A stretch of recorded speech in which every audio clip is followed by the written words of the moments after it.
मित्र, तुम देख लेना, मैं पढ़ लिख कर एक बहुत बड़ा आदमी बनूंगा। फिर मैं अपने पिता के लिए।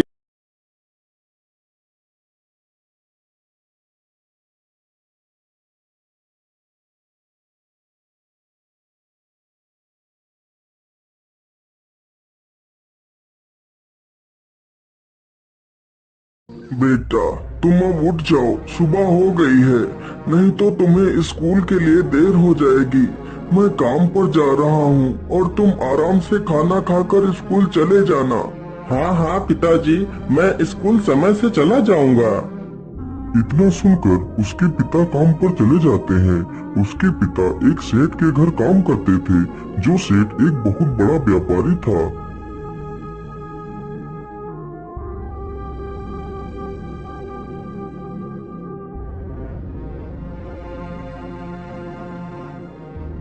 सेठ जी, मुझे कुछ पैसे दे दीजिए। आज मेरी तबीयत कुछ ठीक नहीं लग रही है। मैं दवाई लाकर खा लूं, फिर काम कर लूंगा। अरे नहीं नहीं, पैसे पहले नहीं मिलेंगे। पहले काम खत्म करो, फिर आराम से पैसे लो। जाओ जाओ यहाँ से और अपना काम करो। कल मुझे यह सारा माल मंडी पहुँचाना है। इतना सुनकर बेचारा मन्ना लाल फिर से काम पर लग जाता है।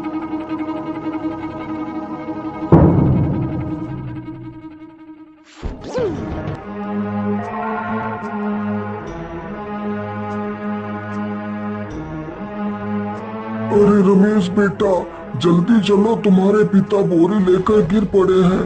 उनकी तबीयत कुछ ठीक नहीं है। इतना सुनते ही रमेश वहाँ से भाग खड़ा होता है। अरे पिताजी, आपको क्या हुआ? आप कैसे गिर गए? कुछ नहीं बेटा, बस जरा सा पैर फिसल गया और मैं गिर गया। बेटा, मुझे लगता है अब मेरा अंतिम समय आ गया है। नहीं नहीं पिताजी, आप ऐसी बातें मत बोलिए। आपके सिवा मेरा इस दुनिया में कोई नहीं है। माँ तो पहले ही मुझे छोड़कर चली गई और आप भी ऐसी बातें कर रहे हैं। नहीं नहीं पिताजी, आप ऐसा मत बोलिए। बेटा, मुझे माफ कर देना। मैं तेरा बड़ा घर बनाने का सपना पूरा नहीं कर सका। नहीं पिताजी, नहीं, ऐसा मत बोलिए पिताजी, आपको कुछ नहीं होगा। इतना बोलते बोलते मन्ना लाल के प्राण निकल जाते हैं। नहीं पिताजी, नहीं, आप मुझे छोड़कर नहीं जा सकते पिताजी। अरे, यह बुढ़ा तो मर गया।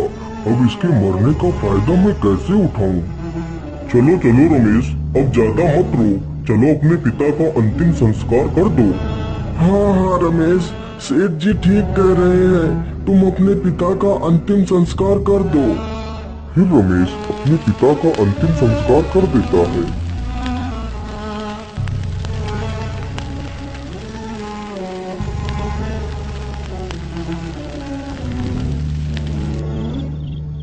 पिताजी, आप तो मुझे छोड़कर चले गए।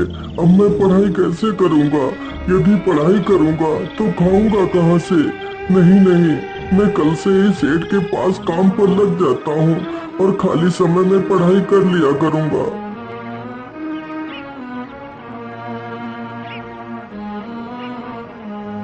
सुबह होते ही रमेश सेठ के पास पहुंच जाता है। सेठ जी, मुझे काम पर रख लीजिए। हाँ हाँ, क्यों नहीं रमेश, जाओ और कल्लू दादा के साथ काम करो। रमेश चुपचाप जाता है और काम पर लग जाता है। इसी प्रकार कुछ दिन बीत जाते हैं।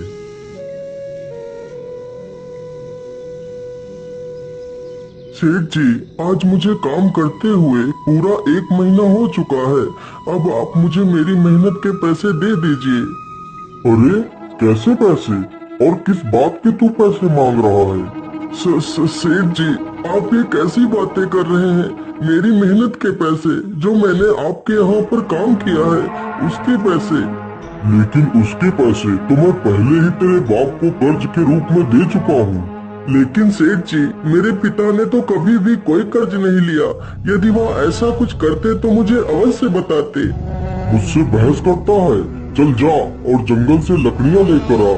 जब तक तेरे पिता द्वारा लिया गया कर्ज समाप्त नहीं हो जाता, तब तक तुझे एक भी पैसा नहीं मिलेगा, सिवाय एक वक्त खाने के।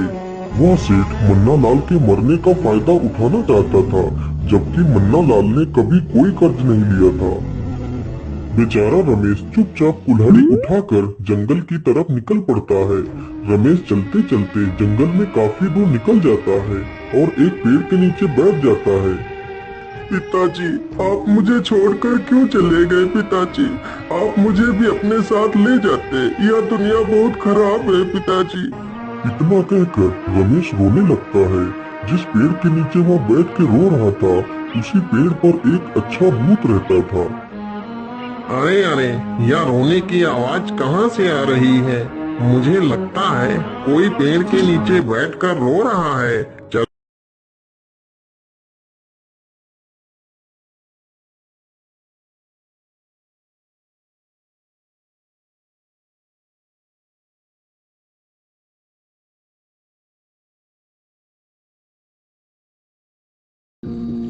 कौन हो तुम?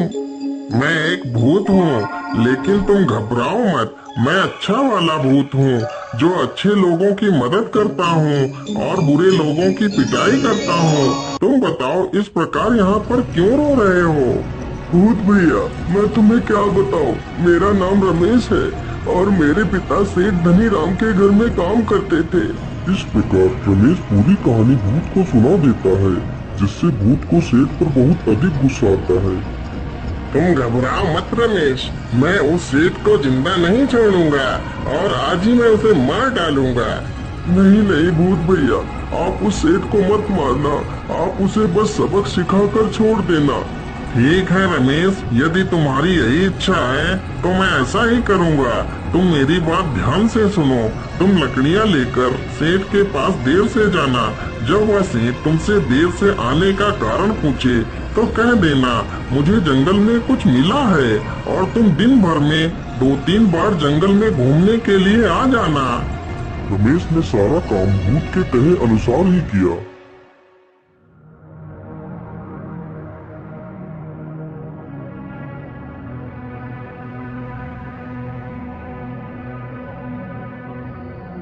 अरे मूर्ख, तुझे जंगल से लकड़ियां लाने में इतना समय क्यों लग गया?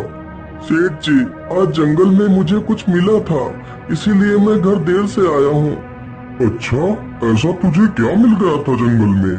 सेठ जी, ये तो मुझे नहीं पता कि वह क्या चीज है।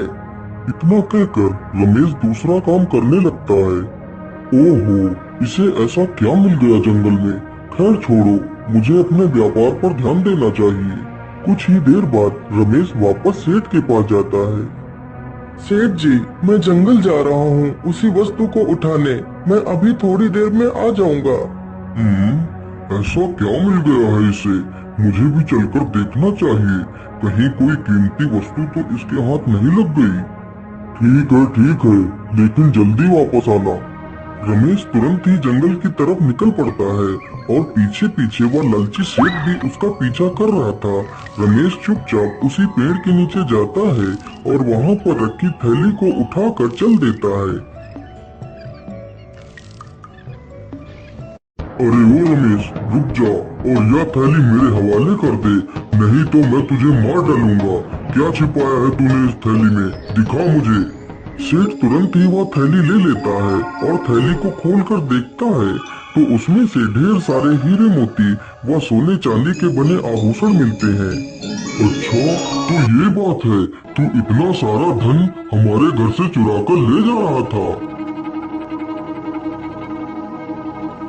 सेठ जैसे ही उस धन को हाथ लगाता है तो वह सारा धन पत्थर में बदल जाता है। अरे रे, ये क्या हो गया? ये सारा धन तो पत्थर में बदल गया।